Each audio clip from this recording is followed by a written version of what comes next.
আচ্ছা, আপনার এখানে আমরা আসলাম ৩৬-এর যে মহাবিদ্যালয়, এইখানে কি আসলে কেউ শহীদ হয়েছে? জি না, জি না। আচ্ছা, এটা করার উদ্যোগটা ছিল কি, যদি আমাদেরকে একটু বলতেন। ৩৬শে জুলাই মহাবিদ্যালয় নিয়ে, মানে এটা নিয়ে হচ্ছে অনেকের কৌতূহল জেগেছে যে এখানে কি কেউ আসলে শহীদ হয়েছে। এই বিষয়টা না, আমরা একদম প্রত্যন্ত একটি গ্রামের ভিতরে দেখতে পাচ্ছেন যে ৩৬শে জুলাই মহাবিদ্যালয়ে জয়নগর ৭ নং ওয়ার্ড নুনমিয়ার হাট আর দৌলত খান ভোলা। আজ আমি কিন্তু দৌলত খানে রয়েছি। দেখতে পাচ্ছেন যে একটি গ্রামের ভিতরে একটি কলেজ হয়েছে। তো আমি যদি আপনাদেরকে এই পাশটা একটু দেখানোর চেষ্টা করি, একটু দেখেন, একটু দেখতে পাচ্ছেন যে এখানে আপাতত টিন সেট দিয়ে, মানে ছেলে মেয়ে সকলের জন্য কিন্তু, উভয়ের সকলের জন্য কিন্তু এখানে করা হয়েছে। আমরা উনি ফোন ধরেছে, কি বললো? আমি একটু কথা বলবো, যে আমি রেকর্ডিং নিব, যে আসলে এটা এখানে কেউ শহীদ হয়েছে কিনা, বা এই বিষয়ে জাস্ট একটু কথা বলবো। অনেকের মনে একটু কৌতূহল থাকতে পারে, এই জাস্ট একটু ক্লিয়ার করে দেওয়ার জন্য। হ্যাঁ, হ্যাঁ। আচ্ছা, আমি আপনি একটু এদিকে আসেন। এই যে যে বিষয়টা, আপনার এই এলাকার স্থানীয়, বা আপনি এটা কি সহকারী বা এরকম কিছু দায়িত্বে আছেন? না, এটা কোন কি, আমি এটা কন্ট্রাক্টর, এটা পুরো কাজ আমি হ্যান্ডওভার দিছি। আপনি কি কখনো, যিনি উদ্যোক্তা, তার কাছ থেকে কখনো জানতে চেয়েছেন যে এখানে তো কেউ শহীদ হয় নাই, তো হচ্ছে এনে ৩৬শে জুলাই মহাবিদ্যালয় দেওয়ার কারণটা? এটা ৩৬শে জুলাই মহাবিদ্যালয় দেওয়া ওটা ঠিক আছে। এখানে যে কটা কলেজ আসছে সবকিছু তো ঢাকার থেকে আসছে, আমাকে ভোলার থেকে তো আর এটা দৌলতখান থানাতে তো আসে না।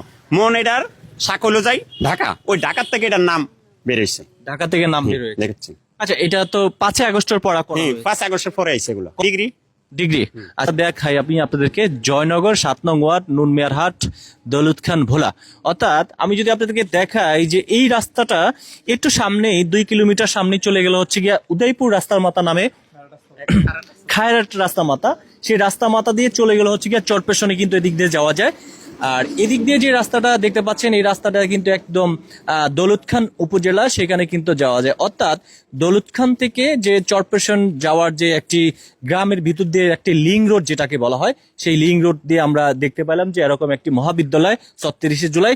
তো এই বিষয়টি নিয়ে অনেকে আমরা দেখতে পেয়েছি যে অনেকের মনে একটু কৌতূহল জাগলো যে প্রত্যন্ত একটি গ্রামের ভিতরে যে ৩৬শে জুলাই মহাবিদ্যালয় কি করে হয়, সেটা আমরা আসলে যিনি কর্তৃপক্ষ রয়েছে, আমরা তাকে তার সাথে বেশ কয়েকবার কথা বলতে চেয়েছিলাম, হয়তো যে কোনো কারণে ব্যস্ত দেখাচ্ছে আমাদের সাথে।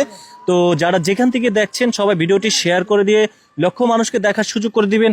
আচ্ছা, আপনার এখানে আমরা আসলাম ৩৬এর যে মহাবিদ্যালয়, এইখানে কি আসলে কেউ শহীদ হয়েছে? জি না, জি না। আচ্ছা, এটা করার উদ্যোগটা ছিল কি, যদি আমাদেরকে একটু বলতেন। উদ্যোগ ছিল মূলত হয়েছে কি, মানে যিনি কলেজ প্রতিষ্ঠা করছে উনি আরো আগের থেকে চেষ্টা করছিল একটা কলেজ দেওয়ার জন্য ওই জায়গায়। আচ্ছা, আচ্ছা। এটার উদ্যোগটা কি মেন আপনি? জি না, জি না, আমি তো দাতা সদস্য। আপনি দাতা সদস্য? জি, জি। আচ্ছা, তার মানে আপনারা সহকারে, এটা হচ্ছে যিনি মেন উদ্যোক্তা তার একটা ভূমিকা ছিল, রাইট? জি, জি, জি। আচ্ছা, আচ্ছা, আচ্ছা। আমরা তো অনুমতি পাইছি তো, মূলত ওই যে বরিশাল বোর্ড থেকে। বরিশাল ভোট থেকে পেয়েছেন? জি, জি, জি। আচ্ছা, আচ্ছা। না, অনেকেই আমরা ইতিমধ্যে বেশ কয়েকদিন যাবৎ ফেসবুকে দেখতে পাচ্ছি, এটা নিয়ে একটা একটা গুঞ্জন ছড়াচ্ছে যে আসলে এখানে কি কেউ শহীদ হয়েছে কিনা। এই বিষয়টা আমরা একটু ক্লিয়ার হতে চাই, যে এখানে কেউ শহীদ হয়েছে কিনা, ইয়েস বা নো।